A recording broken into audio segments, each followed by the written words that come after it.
So we'll call this meeting to order. This is the term limit review ad hoc committee meeting for June 8th, 2023.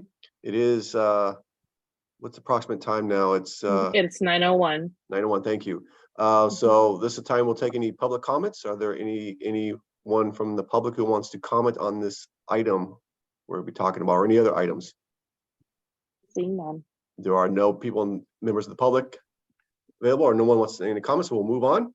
So as you recall, this committee met on May 11th, and the committee directed staff to bring back some more information, which we have provided to you in the staff report. One of the questions that asked, or the piece of information that the committee wanted us to bring back, is the legal procedures for adopting term limits. As we heard from Mr. Mosier back in May, that the term limits has to be decided by the public on a ballot initiative. So we went to Alan Burns, our district council, to confirm that fact, and that is the case. That is true. Basically, to have term limits, it can be done one or two ways. It can be driven by the board, or it can be driven by a proponent.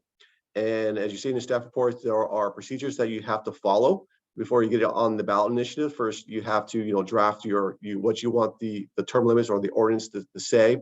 Then you have to post it in the newspaper, and then you have to gather signatures. And for Costa Mesa Sanitary District, that's about 6,500 signatures someone would have to gather. Then they would submit that to the county registers of voters, and they would verify the signatures, and if everything is kosher and complies, then the board would adopt the ordinance, and then it would put it on a ballot initiative, which, as you see further down the staff report, how much that would cost. We did contact the county registers to ask what would it cost to put on a term limits ballot initiative. And obviously we can't do a standalone election. That's gonna be too expensive. But if you went like in a primary or the general elections, you're talking about $150,000 for that election, and that would be on the district's dime. We would have to either if it was driven by the board or by proponents, we would still have to pay that cost for the election, $150,000. Now, the other question the committee asked is, can a board member move from one district to another district and still serve on the board? And that really depends on how the ordinance is written. The ordinance can clearly state that once you serve your terms, you can no longer serve on the board again. Or you can say, yes, if you served your terms at let's say District 2 and you move to District 4, yes, you can serve again. It all really depends on how it's written, as how the board members could serve. Also, I did mention in the staff report that, and this was thanks to Mr. Mosier, there's an opinion by the California Attorney General as far as when do term limits start. So assuming, let's say we put term limits on the ballot for 2024 and it passed, and those board members whose terms would expire in 2024, they would still be eligible to run for 2 or 3 terms more, depending on what the ordinance says. So basically what the Attorney General is saying is that the term limit starts when the voters approve the initiative. And then lastly, the committee wanted to know how many school districts in Orange County have term limits. And as you see in the attachment, not very many. There was only 3 school districts out of 28 in the county that have term limits. Most recently, one was Santa Ana that the voters approved in the last elections. So that concludes our presentations. I think we provided everything you needed. If there isn't, please let us know, and we're seeking directions from this committee on where you want to go from here. So Scott, I had 2 questions. First, if I was reading the staff report, and this was a little unclear to me. So obviously what probably most of us know, because it's usually talked about, is a group of citizens get together, they do their ballot signatures, and they bring it to the governing body. So I understand that. But you had mentioned that the district can drive this to be put on the ballot. How does that work? Well, it'd be the same way the proponent would go. You would adopt an ordinance, how you want to write the ordinance. You'd have to post it in the newspaper. We'd have to gather signatures. Basically the same procedures as the proponent would go, but it's board driven, basically. Okay, so just thrown out there, in theory, if our board said, let's do this. So we would ask staff to go out and collect signatures? We'd probably have to hire someone to do that. Okay, Yeah. that's right. Okay, so Yeah. that's one thing. Now, let's say members of the public come out, they do their signatures. I was reading the staff report and it said the board of directors shall either adopt the ordinance imposing term limits, and then number 2, submit the question to the voter. So that reads to me, we either just accept it as is, or we put it on the ballot. No, I think what Alan's saying is that we can do like an alternative. So let's say the proponent's saying we want two term limits.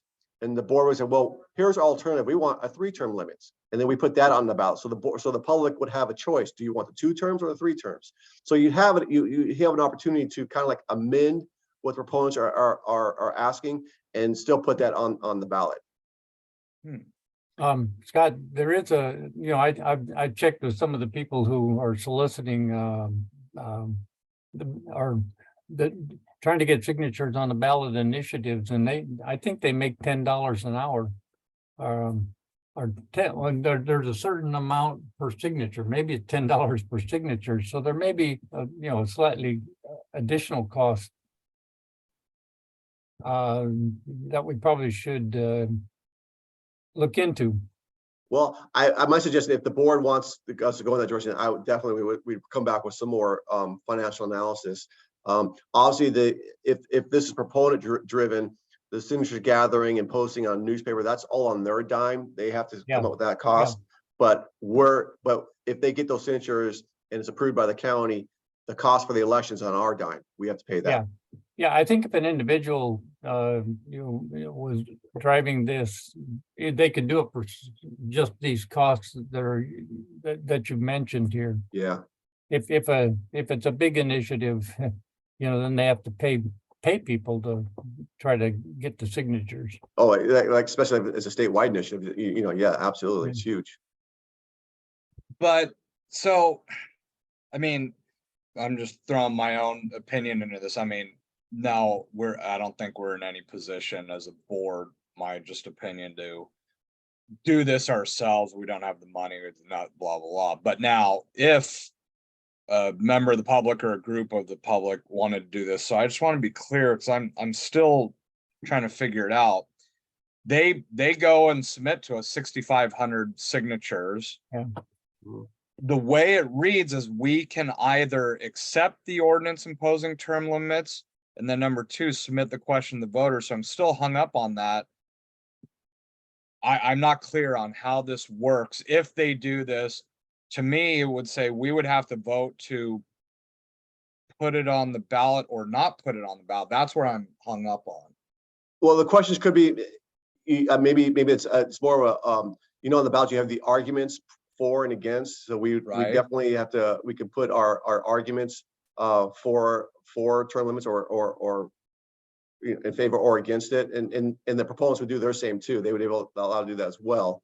But I don't, maybe that's written wrong, but I don't believe we can, if someone comes with an ordinance, we cannot deny it. Now we can, like I said earlier, we can send an alternative, but we cannot deny someone submitting a petition driven ordinance to us. I don't believe we can deny. I can confirm it. Yeah, and I didn't think so, but the way the report reads, I'm really unclear of what happens.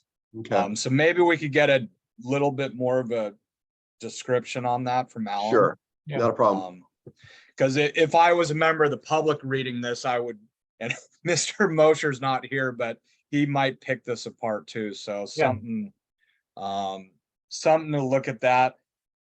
Yeah, because my understanding is if they get their 6,500 signatures, there's very little we could do to deny them to put it on the ballot. Right. They would have to pay for it. Yeah. So just a little bit more detail on that, I think, would be helpful. Okay.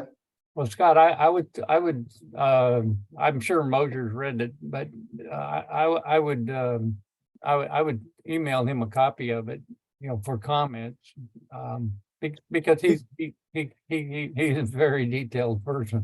He's pretty good at comment. In fact, after our last meeting in May, he sent me some more comments. So if there's any comments on the staff report, he'll send it to me. He has no problem Okay. doing that. Yeah. Yeah. Yeah, yeah, that's good. Yeah, that is no Yeah. problem. Yeah, no, he does provide very good information. So, Do we- and I do we- just want to be clear that there in Alan's opinion or fact that there is nothing that this board can do on its own. This thing would have to go before the voters no matter what, correct? I correct. would think that'd be the case. That is Okay. correct. So the I board just- cannot unilaterally approve term limits. It has to go to the voters. That is a big fact that, yeah, that's needs to be Yeah. put out forth that is the deal. So I mean, in terms of next steps, like I said, I don't think our board's gonna just go ahead and authorize budgeting this sort of money to do it ourselves. If and when a member of the public brings it forth, then, but I would like to see this brought back to the entire board as a Mhm. review, and then add on to this staff report that says, Yes, hey, this is what you would do in the event that a member of the public does this. Yeah, that's sure. And if we bring it back to our board, and Alan will be there as well, he'll be able to respond to a lot of questions. We can do that. What about the Citizens Advisory Committee? Do you want them to review it? Bob, what do you think? did you say the Board of Supervisors? No, the Citizens Advisory Committee, the CAC. Oh. I mean, this is driven by one member of Oh. the committee.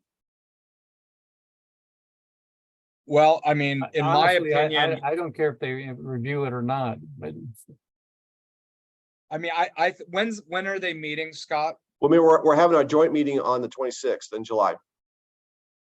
Okay, so let's see. this Yeah, would be something that for that meeting then that would be worthwhile, and yeah, because I could guarantee you if a citizen or a group of citizens, as I've seen it before, that's where it's all gonna stem from. So they might as well weigh in on their opinion on it. Okay, so you're Yeah, okay adding no. this to the, okay, because I thought, okay, if you're okay with me putting that item on the agenda then? Yeah. No, I think a couple of the members are definitely interested, and maybe a majority of them are, irrespective. I know at least one that would really want to see it, but, and probably has read this.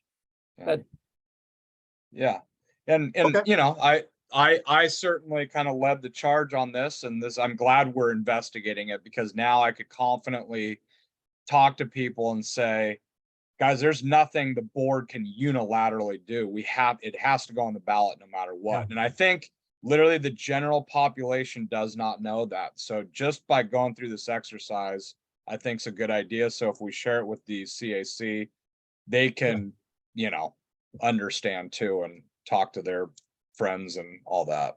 Okay. You know? No, So- thank you, staff, for all your work. Yeah. Yeah, my pleasure. So we'll put this on the 26th agenda, so that it should be a good meeting. Fantastic. So it'll be this June's board meeting. No, the July board meeting. Oh, because you wanted to run it before the CHC before that. Well, the June meeting, you're gonna be adopting the budget, so that's gonna be important. So Yeah. we decided to have a July joint meeting and keep the topics that are relevant that you would both discuss, like their work plan for next fiscal year. We could talk about the term limits. There was one more item I just added on, and I just forgot what it was. I mentioned to you last week, but there was another item that we're going to put on there that was worth discussing jointly as a group. Fantastic. Yeah, because Bob, I had discussed, we do not want to approve or review the entire budget again with the CAC. Yeah. Yeah. Wouldn't have, you know, so, okay. No, this works for me. So thank you, Scott. Yeah. no, Okay. this is good. But yeah, I would like to get Alan's maybe a little clarity on this report. I'll give him a heads up so he'll be ready to respond at the meeting. Awesome. Very Great. good. All right. Thank you, guys. Thank you. Have a good day. All right, Bye. you too. Bye. Bye-bye.